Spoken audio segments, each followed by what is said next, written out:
Bismillahirrahmanirrahim.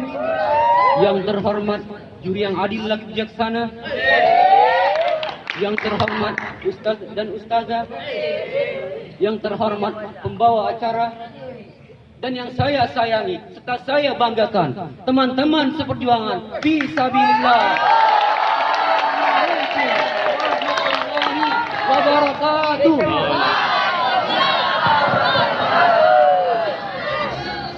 Alhamdulillahilladzi faddala al-mujahidin 'ala al-qa'idin darajat. Wassalatu wassalamu 'ala an-nabiyil karim Muhammad wa 'ala alihi wa sahbihi ajma'in.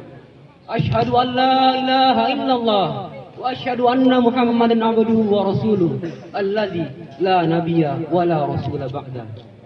Amma ba'du.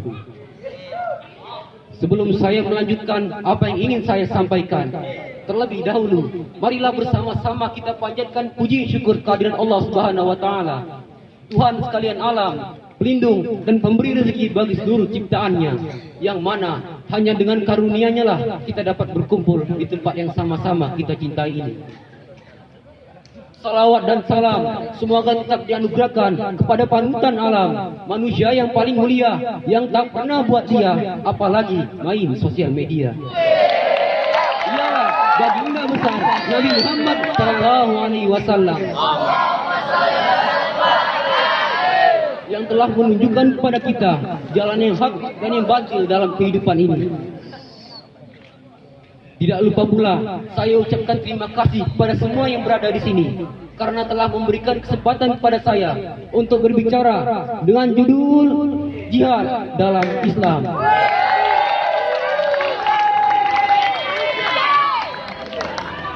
Sebagai umat Islam, kita telah banyak mendengar kata jihad. Allah Subhanahu wa taala sendiri mencantumkan kata jihad dalam Al-Qur'an sebanyak lebih dari 35 kali. Apa pengertian jihad? Untuk menjawab pertanyaan ini, marilah kita merujuk pada Al-Qur'an dan melihat pengertian kata jihad dalam setiap ayat. Sebagian besar ayat memuat kata jihad sebagai perang suci jalan Allah untuk membela Islam dan kaum muslimin. Dalam ayat lain dapat juga bermakna upaya sungguh-sungguh untuk mendapatkan sesuatu yang diinginkan. Al-Quran memintakan kita untuk berjihad seperti firman Allah dalam Al-Quran, A'udzubillahi minasyaitonirrajim, Bismillahirrahmanirrahim, Ufiru khifafan wasiqala wajahidu bi amwalikum wa anfusikum. Yang artinya, keluarlah kalian untuk berjihad baik di saat lapang maupun sempit, dan berjihadlah kalian dengan harta dan jiwa. Quran surah At-Taubah ayat 41. Kalau kita membaca sejarah Rasulullah dan para sahabatnya, kita melihat bahwa jihad dilakukan karena mereka diserang. Jihad adalah perang untuk membela Islam dan eksistensi umat Islam dari ancaman orang-orang kafir. Dengan jihad, Rasulullah dan para sahabatnya meraih kejayaan agama ini. Tapi bagaimana mungkin Rasulullah, seorang manusia yang memiliki sedikit pengikut di kala itu, dapat menangkan pertempuran demi pertempuran melawan orang-orang kafir yang jumlahnya berkali-kali lipat?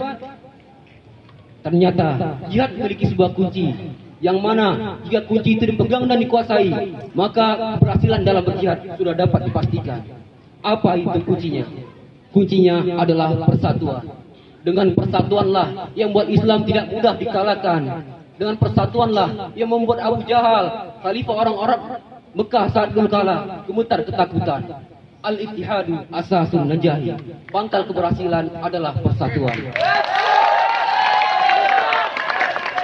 Seorang muslim bagaikan sebuah lidi jika sendirian mudah dipatahkan.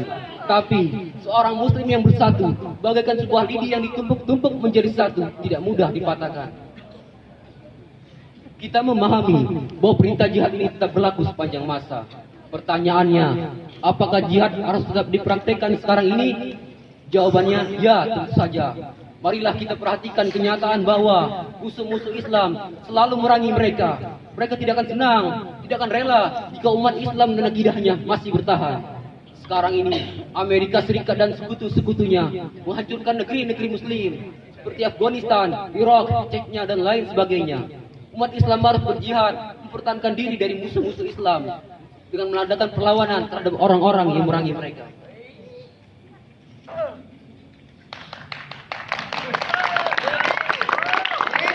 Mari kita lihat saudara-saudara kita yang di Palestina. Mereka diserang, diusir, disiksa, bahkan dibunuh di negeri mereka sendiri. Betapa banyak nyawa yang hilang tanpa adanya keadilan. Betapa banyak darah yang mereka curahkan untuk berjihad di jalan Allah. Disitulah dibutuhkan jihadnya umat Islam untuk membantu umat Islam dimanapun mereka berada. Adalah kata jihad yang membuat musuh-musuh Islam merasa takut dan gentar. Adalah teriakan takbir Allahu Akbar dari pemuda Palestina yang membuat nyali tentara Yahudi Israel ciut. Dan adalah dengan jihad eksistensi Islam dan kaum muslimin tetap wujud dan bertahan. Tapi bukankah jihad diwajibkan bagi kita kaum muslimin seluruhnya? Bukankah jihad diwajibkan bagi kita, baik laki-laki maupun perempuan, baik tua maupun muda? Lantas, bagaimana dengan mereka yang negerinya jauh dari medan perang? Bagaimana dengan kita yang berada di Indonesia? Bagaimana dengan kita yang masih kecil ini? Berbahagialah kita semua, karena kita sebagai santri dan santriwati juga sedang berjihad di jalan Allah. Kita keluar dari jauhnya rumah.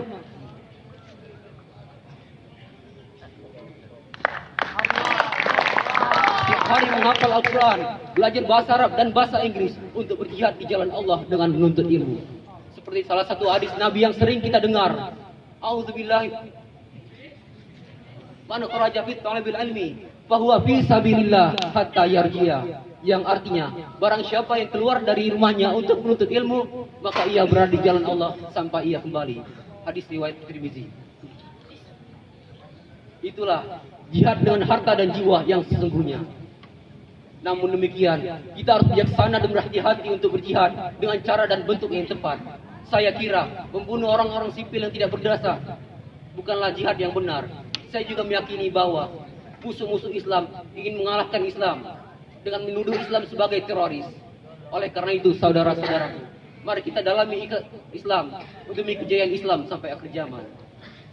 Sampai sinilah apa yang kiranya dapat saya sampaikan. Mohon maaf bila ada kata-kata salah yang salah. Saya akhir dengan unzur maqala wala tanzur man qala. Wabillahi taufiq wal hidayah wa ridha wal inayah ila liqa'i ma'assalam. Assalamualaikum warahmatullahi wabarakatuh.